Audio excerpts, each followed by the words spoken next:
Music Talk lets the good times roll with bluesman Kenny Neal. We find Kenny in Baton Rouge, Louisiana, where he recorded his new album, Straight from the Heart. Listen in as Kenny tells us about working with Tito Jackson, Kingfish Ingram, and paying tribute to Lucky Peterson. Once you get that mojo, keep you coming back for more. Voodoo all over you. Me and my Mississippi queen down in New Orleans. So you got a new album coming out, Straight from the Heart. Yeah, I've had a good listen to it, so it sounded pretty good there. Tell me, does it have a backstory? How did the album start to come together for you? well, for me, this is the first time I ever recorded on my own turf here in Louisiana. I always went to Nashville, Florida, New York, Ohio. And so when I moved back from California, I decided to build a studio here and go in and do my album that I remember the music as of a kid growing up, from Fats Domino to Ernie Cato to my dad, Rayful Yeah. Neal, Lazy Lester, Slim Harpo. So I wanted to capture what I remember as a kid. And that was my goal, is to go after that I remember when moment. Cool. And like when you hear all the horns, even on It's Been So Long, my dad wrote that song back in the 60s. And I thought about him and Fat Domino together, and I got horns all the way through it, but that's the way they used to do it down here in New Orleans. See, I made a little note. I listened to It's Been So Long. Reminded me of Huey Piano Smith. I even miss your smile, baby. Yeah. All the things we used to do. But that's all right, darling. Oh, I'm still in love with you. Yeah, man. You know, so I was trying to get deep into my mind and think about what did I remember when I was a kid, and that's where I even went back and got some of the older guys who don't play anymore. Right. And I talked them into coming in the studio because the young kids can't play it. So who'd you get to come in? I got a guy by the name of Darryl Jefferson. He played with my dad for years. Now he just play in the church on Sundays. Right. And he played that old Junior Parker song. I know someone somewhere who loves me. Yeah, man. And I remember my dad doing that back then when I was a kid. And I loved Junior Parker version of it, but the way I did it was the way my dad did it back in the day. So I was just trying to relive them moments. I know someone somewhere who loves me. I know someone who really cares. And I know someone who really loves me, y'all. I know someone who really cares.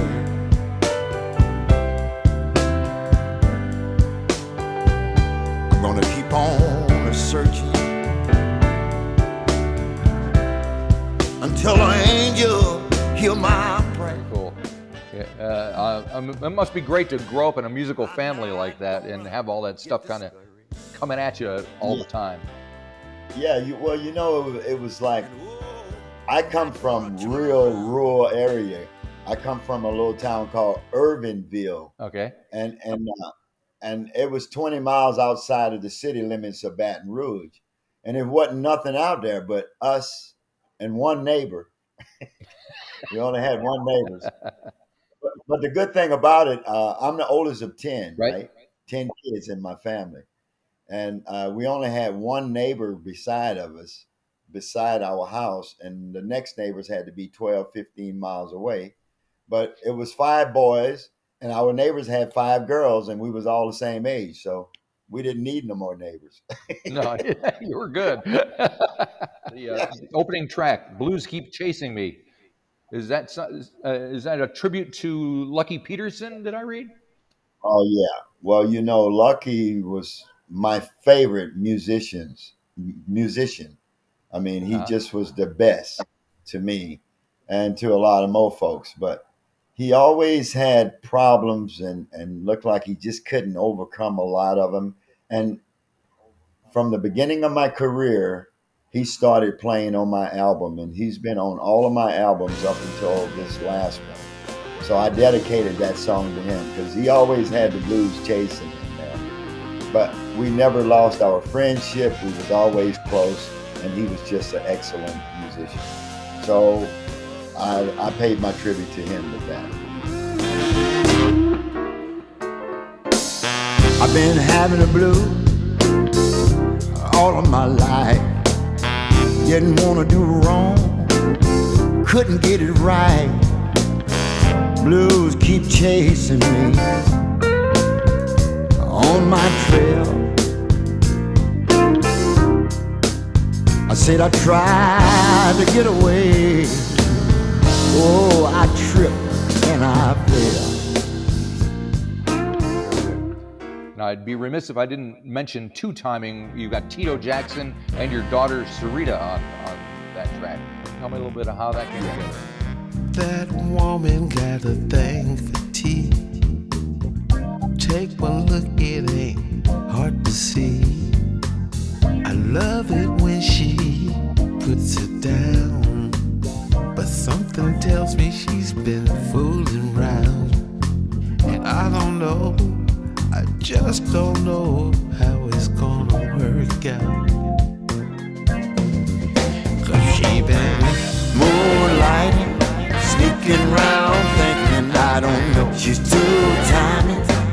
I know she's been Moonlighting, sneaking around, thinking I don't know. Two-timing. I know she is. She give me everything that a man could wish for. But when I leave, she don't even close the door. Well, I recall I helped produce Tito Jackson last CD during the pandemic time. He was making a blues album, and he knew that I grew up in the blues household. Like we're the Neals, just like the Jackson was the Jackson. We the Neals of the blues down here. So he called me up, Right. and I did the album for him during the pandemic. And so when I got ready to make my own album, he called me up and said, "Hey man, don't forget about me. Don't forget about me. I want to be on your album." So his writer wrote the song, Two Timing, and the writer name Right. is Michael Jackson as well. And, so I decided to do that cut, and bring my daughter in on it as well, and it turned out to be pretty funky song. Very funky. Nice, Yeah, nice horns in that one as well. yeah, I arranged all the horns on that whole album. Yeah. And while we're Yeah. talking about guests, on the next, on another track, we've got Kingfish Ingram playing. Let the good times roll. Don't matter if you were young or old. He was singing this song straight from his heart and soul. So don't touch a string until you listen to some B.B. King. Well, I've been knowing him since he was about 12 years old. Oh, really? When his mom was managing him and just a little kid, and I've also played with him throughout the years with a group that we put together called United by Music, and he was in that band as well, and I would go and mentor them as young kids and perform with them. And he's just a sweet kid, humble guy, and very talented. Oh, so Right. and I know that he's gonna grow and be our next future of the blues. But when we made this album, it wasn't about him being on the Grammys at the time. He hadn't even won the Grammy then. Right. Yeah. So I was so proud of him to win as well. Yeah. So everything was pretty good timing for us to expose everything, you know. And then the song itself is kind of a tribute to B.B. King, isn't it? Yeah, mount up on the wings of the king. Yeah. Until you listen to B.B. King, you haven't heard a thing. I would tend to agree with you. and did you ever did you have a relationship with BB at all? Oh man, did I ever? BB was he was like my uncle. Really? You know, I would go to Japan, Tokyo, all over Germany, France, and the United States, and I would open up for him. Or if I go to visit his shows, he would immediately bring me up on stage, and we would sit there and play together and have a great time. He just was wonderful, man. And I end up with one of the Lucille's as well, so I have that in the studio, nice. and I use it. I use it all the time, man. Bet you do. Yeah, I don't have it in a glass box. I got it hanging on the wall, and we play it when it's time to be played. There you go. And I think that's what he would want as well. Yep. No doubt. I was very close with him. Very cool. And I see you you do a song called "I'll Play the Blues for You," written by William Bell and Booker T. Yeah. How'd you come to pick that one? Now when you're down and out and you feel real hurt,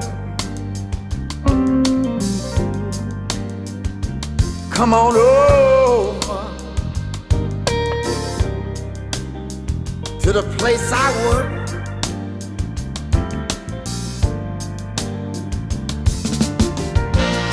And all your loneliness I'll try to soothe. I'll play the blues for you. Well, William Bell, he's one of my favorite writers. You know, I covered a couple of his songs before, and I did one called "New Lease on Life" one time, and that's a great song. I recorded that one, and then what I did, Albert King version of it, I took the rhythm section, the rhythm from that "I'll Play the Blues from You" from Albert King, and I combined it with a song I wrote called "Any Fool Will Do." Now I think you mentioned that this is your first album that you recorded on your own turf. Yeah. So why is that important to you? Because I think it's one of them things that I always had in the back of my mind to make my own record the way I wanted to make it on my own time, right? And get the guys that I mentor and guys that came before me to join me and be a part of it. And this is something that I really wanted to do. And as I'm getting older, I figure I might as well, now is the time. Right. You know, so that's how this whole album happened. Just wanting to capture some of my history as a kid growing up and what I thought the music sounded like back then. Right. So you recorded in Baton Rouge and you mixed it in Memphis, right? Yeah. And I did that because Boo Mitchell come from a musical family like my family as well. Right. And he's been doing great with his productions out of there. And they've been sending records out of that building for the last 50 some years, you know. Yep. And his dad, I really looked up to Willie Mitchell a lot. Willie Mitchell, yeah. There you go. So it was just making that connection. And then they had all of the right equipment there, all that old monologue stuff that we don't see anymore. This studio has the original stuff there that still works. Right. And man, I had a ball going over there mixing it. I bet. It was the place to be. Yeah, I'm sure it was. So when the record comes out on the 20th, in a couple of weeks, what are you going to do? What do you got planned? Well, I plan to go out and work it and, go out there and push the record and hope to meet some new fans and, just enjoy the record and play the music. Right. So you got some dates lined up or what's happening there? We got dates. I'm meeting with my agency and my manager. When I get off the phone with you, I'll be meeting with them, talking about the dates. Very good. Well, have you ever been down to this part of the world? New Zealand? Yeah. No, I haven't been. I don't think I. How far south? I'm not even sure. It's very far. Yeah, yeah. It's like a Australia and all that 17-hour stuff. flight from California or Los Angeles or Yeah. whatever it is. It's crazy. I'm not sure if I've been. I know Australia and all that stuff. We're close to Australia. That's the next town over. Yeah. Yeah. Yeah. Okay. Well, I hope to get there and play some for you all. Yeah, because they have a big blues fest in Australia every year. So seems like it Yeah. might Is that be old out. Peter over there in Byron Bay? That's the one. Yeah, I Yeah. know Peter. Yeah. Cool. Excellent. Long All time righty. ago. I hadn't played that since the 80s. Oh, man. Yeah. Long time. So is the scene different than it was in the 80s? The live scene and going out, especially with all the COVID stuff that has happened. What's it feel like out there? It had changed a lot, musicians. And then we don't have a lot of the guys that we had back then. They're all just about gone now. Yeah. And so we got this new generation of kids coming up. And I'm just under the Buddy Guy generation, Right.